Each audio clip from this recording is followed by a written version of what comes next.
अभी हम दोस्त बातें कर ही रहे थे कि उस नॉन नंबर से फिर से मैसेज आया। लिखा हुआ था कि अस्सलाम वालेकुम डियर। मैंने वालेकुम सलाम कहा। उसने पूछा आप मेरे मैसेज का इंतज़ार कर रहे थे ना। मैंने उसे कहा जी बहुत देर से इंतज़ार कर रहा था। कहती सॉरी मुझे अंदाज़ा नहीं था कि आप मेरा इंतज़ार कर रहे थे, लेकिन मैं मेहमानों में मसरूफ़ थी, इसी वजह से मुझे आपको टेक्स्ट करने का टाइम नहीं मिला। उसके बाद वो और कोई मैसेज करती, मैंने जल्दी से मैसेज कर दिया कि आप मुझे जानती हैं, आप भी मुझे अपना तारुफ करवाएं। उसने अपना नाम समीना बताया। मुझे वो नाम सुना सुना सा लग रहा था। मैंने उसे कहा कि आप अपने अब्बू का नाम बताएं मुझे। उसने अपने अब्बू का नाम बताया। मैं फौरन पहचान गया कि वो लड़की कौन है।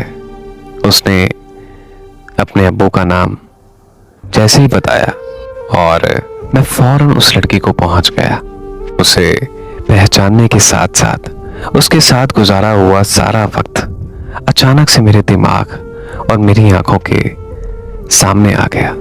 वो सारे मंजर आ गए क्योंकि वो मेरी बहुत अच्छी क्लास फेलो थी। हम अपने गांव के एक प्राइवेट स्कूल में 5 साल इकट्ठे पढ़ते रहे। उनका घर मेरे घर की बैक साइड वाली गली में था। हमारे घर वालों का एक दूसरे के घर खूब आना जाना था। बहुत अच्छे ताल्लुकात थे। मैं उसके अब्बू को ताऊ जी कहकर बात करता था और वो मुझे मेरे नाम के साथ बेटा कहते थे। वो बहुत ही अच्छे इंसान थे। उनसे मिलकर मुझे बहुत अच्छा महसूस होता था। उनका घराना मेरे लिए बहुत ही बाइज्जत और बहुत ही अच्छा घराना था। मैं उनके घर के बाहर अफराद बड़े से लेके छोटे तक की बहुत ज़्यादा इज्जत करता था और ये अननोन नंबर वाली उनकी सबसे बड़ी बेटी थी और मैं अपने घर का बड़ा बेटा था। उसके पास मोबाइल नहीं था। जब उसने बीएस का एडमिशन लिया तो उसके अब्बू ने मोबाइल लेके दिया। अभी रिसेंटली उसका बीएस कंप्लीट हुआ है। खैर हम ये बातें छोड़ के हम अपनी बात की तरफ आते हैं। मुख्तसर ये है कि दोस्तों में बैठा हुआ था, उसका मैसेज आया तो मैंने दोस्तों को कहा कि मैं बात करता हूँ, हम फिर मिलेंगे। हम तो वो दोस्त थे। इन्होंने कहा ना भाई ऐथे बह के गल कर। मैंने उसकी खैरियत मालूम की और फिर ये पूछा कि आपने मेरा नंबर कहाँ से लिया। उसने कहा कि मैंने आपका नंबर अपने अब्बू के मोबाइल से लिया। तो मैंने उससे पूछा कि आपने मेरा नंबर किस लिए लिया। उसने कहा कि अब्बू के फ़ोन से तो कहती आपसे बात करनी नहीं थी। मैंने कहा जी करें, बात सुन रहा हूँ। वो अचानक चुप हो गई। मैंने थोड़ी देर तक मोबाइल देखा बट उसका कोई जवाब ना आया। मैंने दोबारा फिर मैसेज किया, जी आपने मुझसे क्या बात करनी है, बताएं मुझे। अब उसने जवाब दिया, कहती नहीं कुछ नहीं। फिर कहती अच्छा आपसे मैं फिर बात करूंगी, फिर बताऊंगी। आपको मैंने कहा नहीं, आप अभी बात करें, अभी बताएं मुझे। लेकिन उसने नेट ऑफ कर दिया और चली गई। सोचा कि उसे लोकल मैसेज करता हूँ, लेकिन मुझे मुनासिब न लगा। वो तरीका मेरे दोस्त मुझे देखकर हल्की हल्की स्माइल पास कर रहे थे। मैं भी थोड़ा सा पुरसुकून महसूस कर रहा था। मैंने दोस्तों से कहा यार पता नहीं इसने क्या कहना है। वो कहती हैं सब्र रख, बता देगी। मेरा एक दोस्त बोला कि चल यार शहर चलते हैं, मुझे थोड़ा सा काम भी है, अभी थोड़ी देर तक आ जाएंगे, अभी वापस। तो मैंने उसे कहा कि चल यार चलते हैं। तो हम शहर चले गए। मैंने हल्का फुल्का सुबह का नाश्ता किया हुआ था और अब मुझे भूख भी बहुत लग रही थी। खैर शहर से वापस आए, दोस्त को उसके घर छोड़ के अपने घर की तरफ जा रहा था। मेरे चेहरे पे तो सुकून था, लेकिन मेरा दिल मुझे इधर उधर के ख्यालात में भटका रहा था। एक अजीब सी कैफियत मुझ पे तारी हो गई थी। मुझ पे मैंने कई बार अपना मोबाइल चेक कर लिया, लेकिन वो मुसलसल ऑफलाइन आ रही थी। जब मैं अपने घर के पास आया, मैंने अपनी बाइक घर की बैक साइड वाली गली की तरफ मोड़ लिया और ताऊ जी के घर के आगे जाकर पहुंच गया। मोटरसाइकिल खड़ी की और दरवाजे पर दस्तक दी। अंदर से आवाज आई, कौन है? मैंने कहा, अस्सलाम वालेकुम ताईजान। मैं हूं।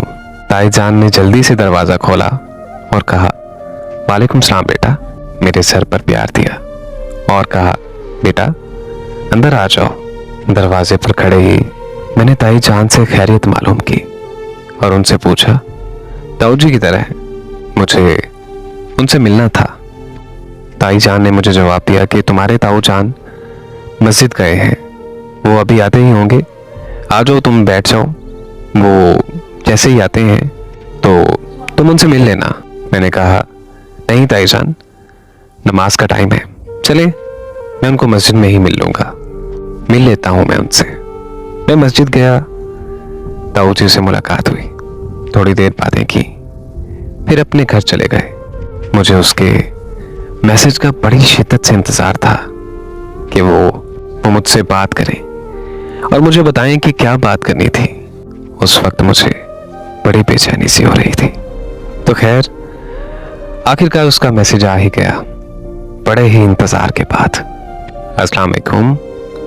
वालेकुम सलाम के बाद उसने कहा, आप घर आए थे? मैंने कहा, नहीं तो। कहती, अम्मी अब्बू को बता रही थी कि आप आए थे।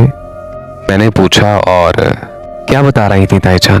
कहती हैं, अपना काम कर रही थी, आपका नाम सुना तो पास आ गई। अम्मी यही बता रही थी आपका नाम लेके कि आप आए थे। अब्बू ने जवाब दिया, जी हमारी मस्जिद में मुलाकात हुई थी। मैंने बाकी सब बातें छोड़ के उससे पूछा कि आप बताएं, आपने क्या बात करनी थी? मुझे बहुत टेंशन हो रही है, आपने जो भी बात करनी है वो बताएं। उसने मुझसे थोड़ा टाइम मांगा कि मैं फ्री होके आपको कॉल करती हूँ, फिर मैं आपको सब कुछ बताती हूँ। खैर 2 घंटे के बाद उसने पहले मैसेज किया और फिर साथ ही कॉल कर ली। मैं काफ़ी अरसे के बाद उसकी आवाज़ सुन रहा था। जब हम साथ पढ़ते थे उस टाइम के बाद मैंने आज उसकी आवाज़ सुनी। उसने कहा, मेरे पास ज़्यादा टाइम नहीं है, मैं कॉल पर ज़्यादा देर तक बात नहीं करूँगी क्योंकि मेरे घर में ये पॉसिबल नहीं है। मैंने उसे कहा कि चलें, कोई बात नहीं, आप बात करें, मैं सुन रहा हूँ। उसने कहा कि आप मुझे ये बताएं, मैं आपको कैसे लिखती हूँ? मैंने कहा, माशाल्लाह आप बहुत प्यारी हैं और मुझे बहुत अच्छी लगती हैं, लेकिन आप मुझे ये बताएं कि आप ये बातें मुझसे क्यों पूछ रही हैं? और वैसे भी वो हकीकत में बहुत ही ज़्यादा प्यारी थी। वो कहती है, मैं इसलिए पूछ रही हूँ कि हमने क्लास 5 से लेकर क्लास 10 तक इकट्ठे 5 साल गुजारे थे। वो मुझे वो पुरानी बातें याद करवाने लगी जो मैं भूल चुका था। वो मुझे एक एक करके सारी बातें बताने लगी। तुम ऐसे थे, तुम वैसे थे, तुम ये करते थे, तुम वो करते थे, वगैरह वगैरह।